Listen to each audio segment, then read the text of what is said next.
Hey guys, Nally here. This is just a short-lived video of me, only to start this off with. I've got a lot of time in the Mass Effect, and I know insanity, zero deaths is completely possible. And for the most game, it's actually pretty fucking easy to do that. Just a few sketchy fights. In fact, my last casual playthrough, I only died 9 times, and they were all stupid fucking mistakes on my part, and I actually didn't even die once in the second game, not including bugs I ran into that caused me to die. First, my rules. Not New Game Plus. Fresh start. The extra levels, in my mind, make the beginning of Mass Effect 1 way too fucking easy.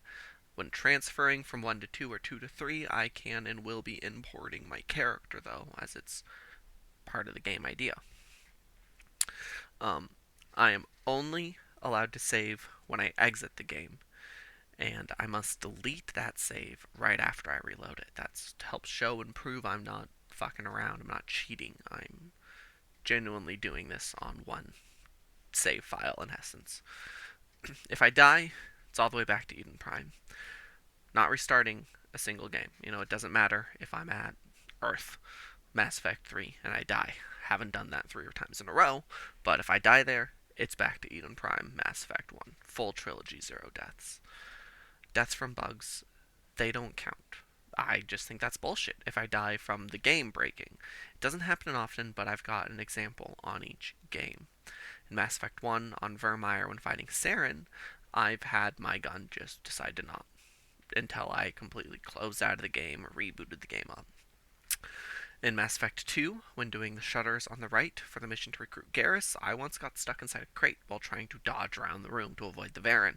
I got stuck. Varen just murked me in like 2 hits, because that's what they do. That doesn't count. And then in Mass Effect 3 on Rannoch, when you have to orbital target the Reaper, I've had that decide just randomly not to work as well until I completely restarted the game up. So deaths like that don't count. I will record any deaths like that, so it's genuine, and post them and explain what happened and why I say they don't fucking count if I run across them. I hope I don't. Now, lag? Well, fucking sucks to suck, because those ones are going to count. That's my computer just telling me to go fuck myself, not the game. So that's my problem. Now, on the topic of deaths, there is a mission in the Mass Effect 2 DLC where you get killed. There's a time to fight where it doesn't matter if you die or make it to the end of the timer, you still die. Um, Obviously, the hope is to make it to the end of that timer, but I'm going to keep it real. I don't know if I can. This will be the only death in all of the games I won't reset on, as it doesn't require a reload. Dying there still progresses you to the next stage of the game. In my mind, though, it's a special thing I would like to achieve one day, is getting through that time without dying. It's a 100% playthrough. I'll be doing every single side quest mission in the game. Um, wow, my brain just died. Skipping a fight in that manner, like just skipping a whole quest, that's cheating because that gives you less chances to die. The only time skipping a fight's okay is with dialogue, because that's normal gameplay, being able to use your high paragon to, skip the first phase of the Saren fight in Mass Effect 1. That's alright. Also, the arena in the Citadel DLC in Mass Effect 3, that doesn't count. I don't have to fucking do every single arena fight. This is about the game, not the story in that part, and not the extraneous bullshit outside of it. But I do consider all the side quests and whatnot. I don't know if that makes sense. That's my role. If you guys like it or not, I don't really fucking care. This is for me. Mission failures, such as like if you can't reach Tali in time in Mass Effect 1, or if Garrus dies in Mass Effect 2 when recruiting him, those are resets. It's a one and done deal, one fuck up. Any fuck up means returning to Eden Prime. The only exclusion on a mission failure not being a reset is getting caught by the Reapers in Mass Effect 3 on the map, just because I don't want to fucking spend the time to have to repeatedly go to every single goddamn place as soon as the Reapers spot me. Greed is good. If they catch me there, it's just a quick reload, redo. I ain't counting that shit. It's about the gunplay, not dying in the gunplay. Second, I'm gonna have a headshot counter. It's not gonna be anywhere on the screen. I'm just gonna vocally say it. Um, why? Because because I want to. I play Infiltrator for this. I'll explain in a moment why it's what I play. And I like to keep track of how many headshots I can hit in a row. Why? Because headshots are the only way you can pull this off. At least with Infiltrator.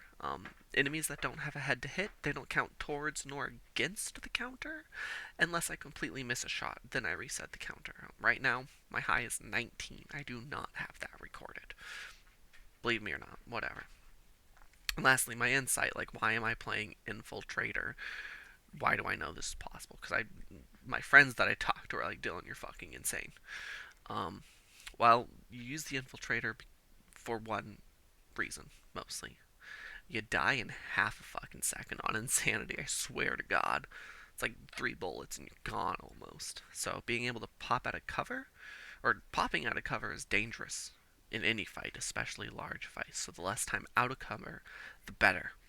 So being able to one shot, two shot, you know, most enemies is so important. Being able to just pop out of cover, boom, down, drop back. Can't really do that without the sniper rifle. And you get bonuses with sniper rifles on the Infiltrator.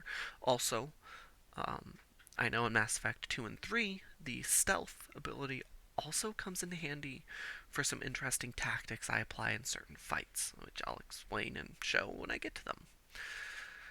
Last, or I guess I just said lastly, but true lastly, I'm no YouTuber, I'm no streamer. It's my first time doing something like this. And I'm truly doing it just to have proof that I did it. I hope to make it semi entertaining, but I know it will be very, very boring on multiple occasions. The quality's gonna be shit. I mean, look at this camera. My audio on the first 2 videos I've already recorded is garbage. I don't have real equipment for this. I'm just using what I got. I don't know shit about audio mixing, about making a pretty scene. I'm just playing it by ear and eye. Sometimes I'll actually even be in voice chat with my boys in Discord, hanging out. Sometimes I'll be alone. I'm just having fun and recording it. With some luck, you might enjoy this journey with me. At the very least, maybe you're curious how I do a specific fight consistently without dying. And you're like, how does he do it? What the fuck? A few specific fucking fights come to mind. And I'm not looking forward to them. Even though the 2 hardest fights in the whole trilogy, in my opinion, I've done twice in a row not dying. I'm still terrified of doing them because they're so fucking sketchy. Um, also, that's it for what I apologize. I did a much more shortened, terrible, quick write up intro at the beginning of the very next video, this first video. Um, so you're gonna hear this pretty much all again, just worded worse. Yada yada. I actually wrote this up and staring at a script, as I'm sure you all can tell. Yeah, I think that's all I had to say in the intro for this. Fucking deuces.